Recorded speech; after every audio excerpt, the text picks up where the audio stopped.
Hello class. Basically आज से हम फार्मास्यूटिकल केमिस्ट्री की शुरुआत करने जा रहे हैं।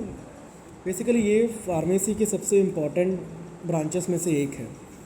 अगर फार्माकोलॉजी हमें बताती है कि ड्रग बॉडी में क्या करती है, तो फार्मास्यूटिकल केमिस्ट्री हमें समझाती है कि ड्रग कैसे बनी, उसका केमिकल स्ट्रक्चर क्या है, वो काम क्यों करती है और उससे कैसे इम्प्रूव कर सकते हैं, उसे और बेहतर कैसे बनाया जा सकता है। तो सिंपल से वर्ड्स में अगर मैं आपको बताऊं, pharmaceutical chemistry is the branch of science that deals with the discovery, design, synthesis, analysis, identification, development, quality control and study of medicines using principles of chemistry for the prevention, diagnosis and treatment of disease. अगर मैं आपको इसी चीज़ को हिंदी में बताऊं, तो pharmaceutical chemistry एक ऐसी साइंस है जिसमें हम मेडिसिन को डिस्कवर करते हैं, उनकी सिंथेसिस मतलब उसका निर्माण कैसे होगा, उनको पहचानना मीन्स आइडेंटिफिकेशन, उनकी शुद्धता मीन्स प्योरिटी, गुणवत्ता या क्वालिटी, उनकी केमिकल प्रॉपर्टीज़, काम करने का तरीका और नई और ज़्यादा इम्पैक्टफुल और इफ़ेक्टिव मेडिसिन के डेवलपमेंट का हम अध्ययन बेसिकली करते हैं। अब फार्मास्यूटिकल केमिस्ट्री हम पढ़ते क्यों हैं? सबसे इम्पॉर्टेंट थिंग ये है कि क्यों पढ़ते हैं। मान लीजिए किसी इंसान को बुखार है, ठीक है, हम उसे पैरासीटामोल देते हैं, लेकिन क्या हमने कभी सोचा है कि फार्मास्यूटिकल में अब ये पैरासीटामोल बनी कैसे, इसका केमिकल फार्मूला क्या है, या दर्द और बुखार क्यों कम करती है, इसकी डोज़ कितनी होनी चाहिए, हम इसे कैसे मैन्युफैक्चर कर सकते हैं और इसकी एक्सपायरी डेट कैसे डिसाइड की जाती है। इन सारे क्वेश्चंस के आंसर आपको इसी सब्जेक्ट में फार्मास्यूटिकल केमिस्ट्री में मिलेंगे। अब आखिर इस सब्जेक्ट का महत्व मतलब इसकी इम्पोर्टेंस क्या है? देखो, आज दुनिया में लाखों मेडिसिन अवेलेबल हैं, लेकिन हर मेडिसिन को मार्केट में आने से पहले कई साल लग जाते हैं और उन पर रिसर्च चलती रहती है। एक नई ड्रग बनने में अगर आप अंदाज़ा लगाएंगे तो 10 से 15 साल लग सकते हैं और उस पर अरबों करोड़ों रुपए खर्च हो जाते हैं। बट इस दौरान साइंटिस्ट क्या करते हैं? हज़ारों केमिकल्स बनाते हैं, उनमें सबसे सेफ़ कंपाउंड को सिलेक्ट करते हैं, फिर उसकी इफ़ेक्टिवनेस देखते हैं, टॉक्सिसिटी चेक करते हैं, स्टेबिलिटी देखते हैं, क्लिनिकल ट्रायल्स करते हैं और फिर अप्रूवल मिलता है। ये पूरा प्रोसेस फार्मास्यूटिकल केमिस्ट्री का ही एक पार्ट है, ठीक है। तो ओवरऑल जो भी यहाँ पे सारी चीज़ें लिखी हैं कि ये ग्रीक वर्ड जो है फार्माकॉन, इसका मतलब होता है मेडिसिन, और केमिस्ट्री की बात करी है, ठीक है। तो डेफिनेशन मैंने आपको बता दी, सारी चीज़ें यहाँ से लेके आप यहाँ तक देख सकते हैं कैसे क्या आने वाली है इसमें। This is the complete definition, ठीक है। And okay, that's it. अभी जो हम आगे बढ़ने वाले हैं इसमें आ जाएगा स्कोप ऑफ फार्मास्यूटिकल केमिस्ट्री। अब देखते हैं कि फार्मास्यूटिकल केमिस्ट्री का स्कोप कितना बड़ा है, ठीक है। सबसे फर्स्ट थिंग, ठीक है, बहुत ब्रॉड है क्योंकि काफ़ी सारे जो एरियाज़ इसमें कवर किए जाते हैं। First one is drug discovery. देखो, ड्रग डिस्कवरी का मतलब होता है कि नई मेडिसिन की रिसर्च करना। जब कोई नई बीमारी सामने आती है या कोई पुरानी बीमारी, उसका इलाज थोड़ा और इम्प्रूव होना चाहिए, उन चीज़ों में कुछ चेंजेस आने चाहिए, तो साइंटिस्ट क्या करते हैं, एक नई ड्रग्स को रिसर्च के तौर पे लेके आते हैं।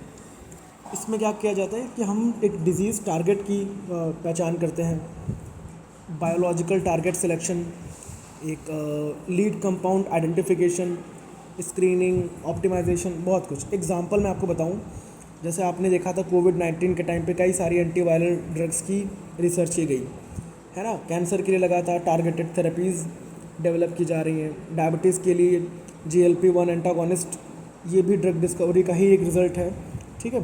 तो एक हमारा स्कोप ये हो जाता है। And another one is drug design and development. देखो, ड्रग डिस्कवरी के बाद एक अगला फेज़ होता है ड्रग का डिज़ाइन। ड्रग डिज़ाइन का मीनिंग होता है कि एक ऐसी मॉलिक्यूल बनाना जो डिज़ीज़ टारगेट पर सबसे अच्छा काम करे और साइड इफ़ेक्ट्स उसके मिनिमल हो, कम से कम हो। तो आज computer aided drug design, CAD, artificial intelligence, molecular docking या बायो इन्फॉर्मेटिक्स का हम इसमें यूज़ करते हैं। ठीक है, तो बहुत सारी चीज़ें इसमें हैं। तो advance technologies such as molecular modelling, CAD, artificial intelligence, molecular docking, ठीक है, quantitative structure activity and relationship, these all studies are widely used for designing modern drugs. Another one is chemical synthesis of drugs, ठीक है। And her medicine plant से तो नहीं आती है ना, बहुत सारी मेडिसिन लेबोरेटरी में केमिकल की हेल्प से भी बनाई जाती हैं। इसी को हम केमिकल सिंथेसिस कहते हैं। देखो इसमें बहुत सारे केमिकल रिएक्शंस होते हैं, जैसे कि nitration, reduction, oxidation, alkylation, acylation, है ना, साइक्लाइजेशन, बहुत सारी चीज़। एग्जांपल के तौर पे पैरासीटामॉल एक पैरा अमीनोफिनॉल, इससे लेबोरेटरी को सिंथेसाइज किया जाता है। इसको लेबोरेटरी में एग्जांपल में जैसे एस्पिरिन, सैलिसिलिक एसिड और एसिटिक एनहाइड्राइड को मिला के ही एसिटाइल सैलिसिलिक एसिड या फिर एस्पिरिन को रेडी किया जाता है ना। जैसे आइबुप्रोफेन पूरी तरीके से एक केमिकल सिंथेसिस के द्वारा तैयार की जाती है।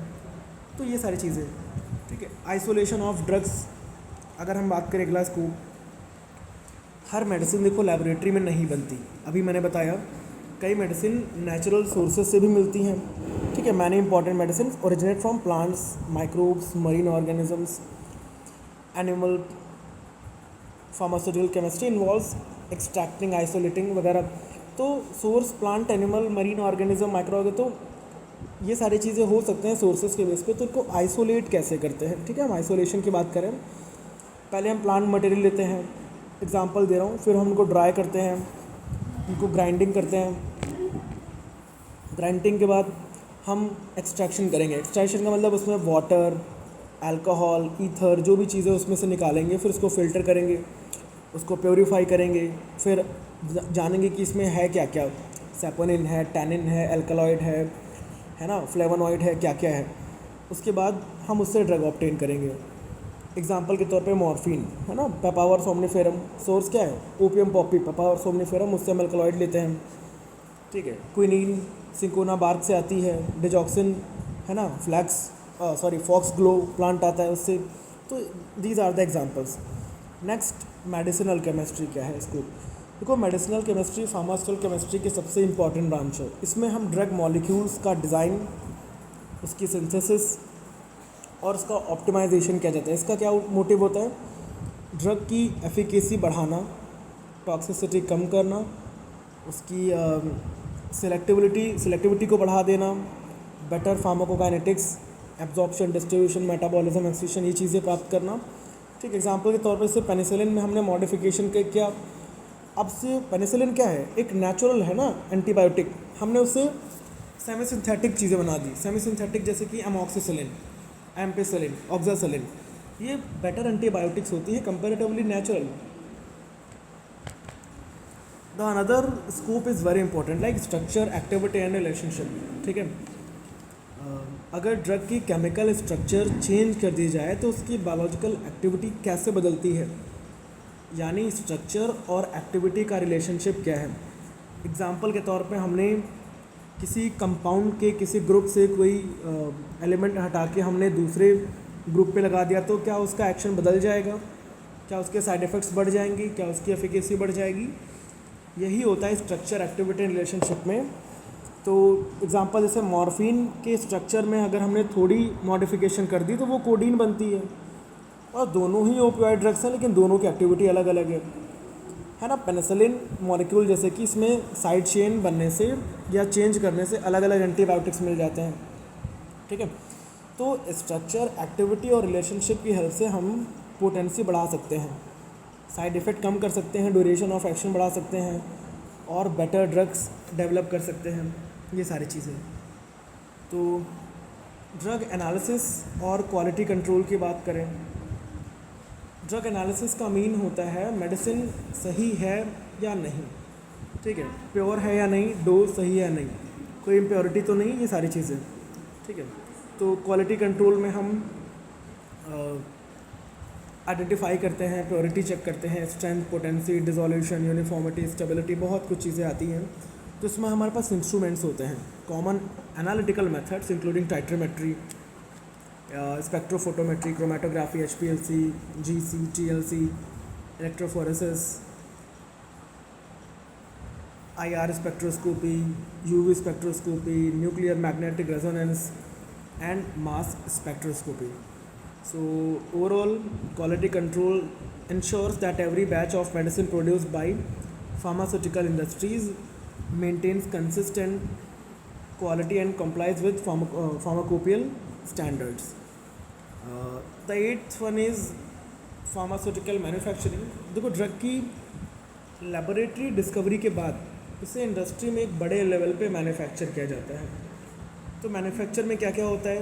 रॉ मटेरियल का selection, mixing, granulation, compression, coating, packaging, quality testing, etcetera etcetera. So इसी को बोलते हैं फार्मास्यूटिकल मैन्युफैक्चरिंग. जब हम उनको एक बड़े लेवल पे बनाने की कोशिश करते हैं कंपनीज़ में, जैसे paracetamol tablets, ibuprofen tablets, cefixime suspension, ORS powder, ये सारी चीज़ें फार्मास्यूटिकल मैन्युफैक्चरिंग के ही एग्जाम्पल हैं.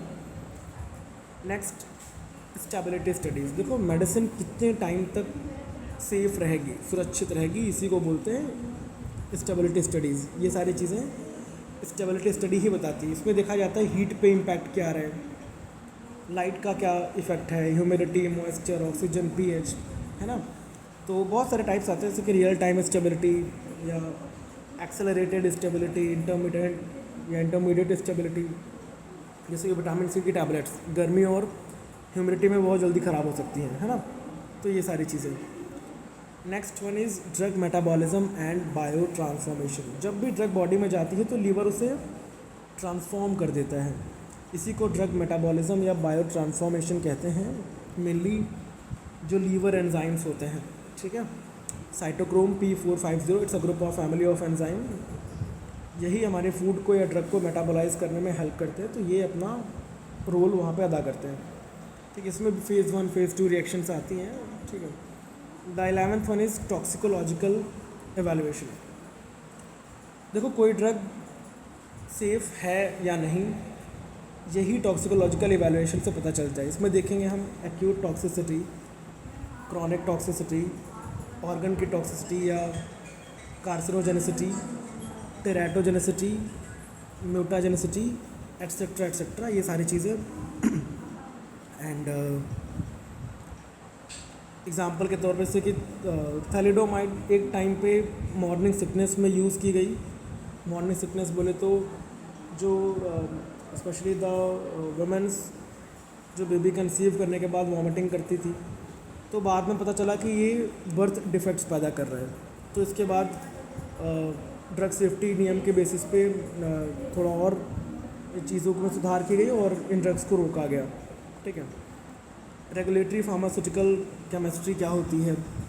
देखो ड्रग मार्केट में आने से पहले बहुत सारे रेगुलेटरी एजेंसीज़ अप्रूवल देती है. इनका काम होता है कि सेफ्टी, एफिकेसी, क्वालिटी, मैन्युफैक्चरिंग के स्टैंडर्ड्स, क्लिनिकल ट्रायल, ये सारी चीज़ें अप्रूव हों. जैसे रेगुलेटरी अथॉरिटीज़ कौन सी होती हैं? CDSCO, ठीक है.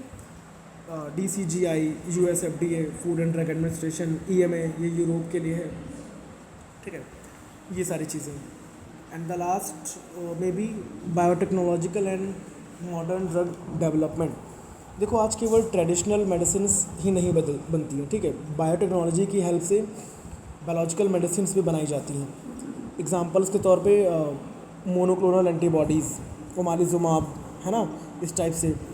Recombinant insulin, vaccines, gene therapy, mRNA vaccines, cell therapy, ये सारी चीज़ें, ठीक है. जैसे ह्यूमन इंसुलिन पहले जानवरों से मिलता था, आज रिकॉम्बिनेंट DNA टेक्नोलॉजी से बनाया जाता है, ठीक है.